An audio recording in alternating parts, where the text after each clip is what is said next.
બધા પંજાબ જેવી હાલત થવાની શિવનગરની જો આ લોકો કડક કાર્યવાહી નહીં કરે ને ડ્રગ્સ આપણે ભાઈ આપણે સાંભળો, આપણે જિલ્લા પોલીસ વડા જોડેથી એક મિનિટ આપણે જિલ્લા પોલીસ વડા જોડેથી શું ખાતરી જોઈએ તમે મને કહો, હું નહીં બોલું, તમે કહો.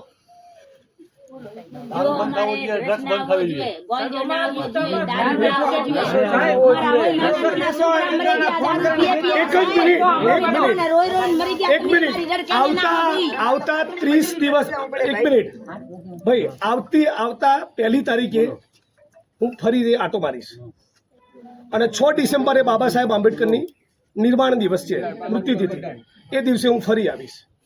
ત્યાં સુધી કોઈ પણ ખૂણામાં કંઈ પણ મળે તો આપણે જ્યાં સુધી જવાબદાર અધિકારીને સસ્પેન્ડ ના કરે ત્યાં સુધી અહીંથી ઊભા થવાનું નથી.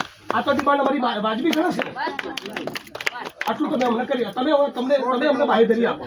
100% વાત છે. છેલ્લા 1 માસમાં મેં આપને કીધું મારી પાસે રેકોર્ડ ઉપર માહિતી, આ બહેનો તમે મારી પાસે પહેલી વાર આવ્યા છો, બરાબર?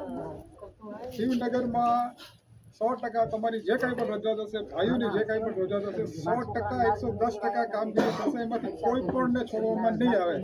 જરૂર પડશે તો હું જાતે આવીશ, બરાબર? કોઈને તમારે એ ફરિયાદ માટે મારા સુધી જિગ્નેશભાઈને તમારામાંથી કોઈને નહીં આપવી પડે, હું બાંહેધરી આપું છું. અને તમે બધા મરી જજો, તમે બધા પુરુષો ઢાંકણીમાં પાણી લઈને ફરી કહું છું ત્રીજી વાર મરી જજો તો ફરી બહેનો ફરિયાદ કરવી પડે.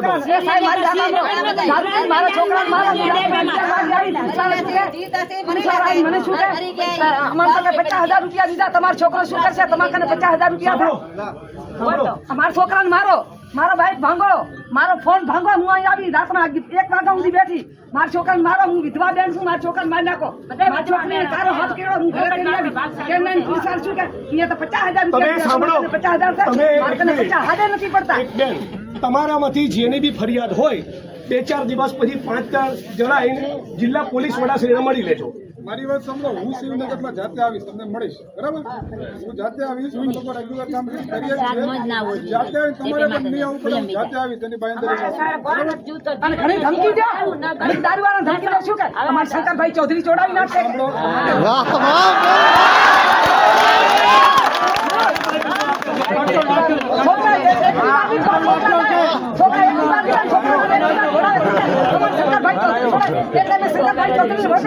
છોકરા મારવા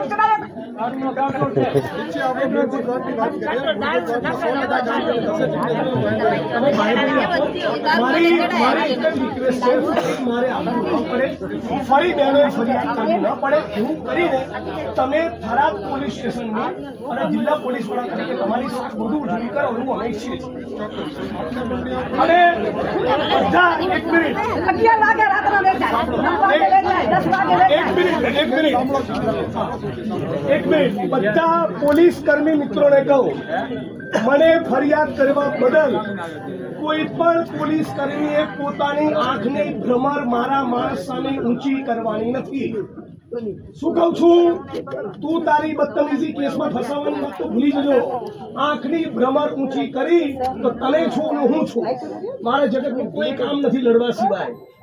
ચૂંટણીનું રાજકારણ 1, 2 ને 3 ને બધું 1, 2 ને 3 હું લડીશ એટલે તમને યાદ કરાવીશ કે લડત કોને કહેવાય. અને તમે પણ આ 1 મહિનાની અંદર સજડબમ ચોખ્ખું ચણાક ના થાય તો આનાથી 5 ગણી સંખ્યામાં 5,000 માણસો લઈને આવવાનું છે. એની તૈયારીમાં તમે રહેજો.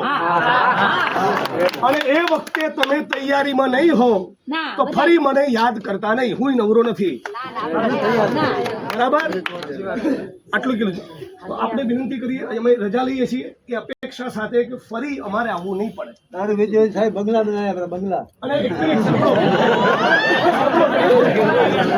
મિનિટ ભાઈ, 1 મિનિટ. હવે પોલીસને જે કહેવાનું હતું કહી દીધું. તો તને સાંભળો 1 મિનિટ.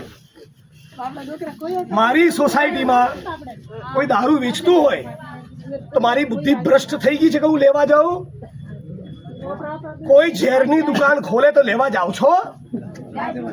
પોલીસને જયારે કહું છું ત્યારે તમને મજા આવે છે. દારૂના અડ્ડે એમને ચાલે, તમે પીતા નથી? બોલો.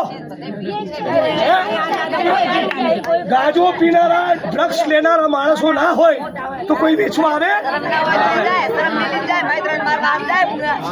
તમે સાંભળી લો, એક મિનિટ, તમે તમારા છોકરાઓને બી રેડી કરો, બરાબર? જો ડ્રગ્સ એટલું ખતરનાક વ્યસન છે ને, પોતાની માની ગળાની ચેન લોકો તોડી લઈ જાય છે, બરાબર? એટલે અત્યારે તાલીઓ પાડનારા લોકો તમે બી સુધરી જજો અને ચેતી જજો. આ બધી બહેનોએ ફરિયાદ કરવી પડી છે ને, એ તમારા માટે સારું નથી. ધૂળ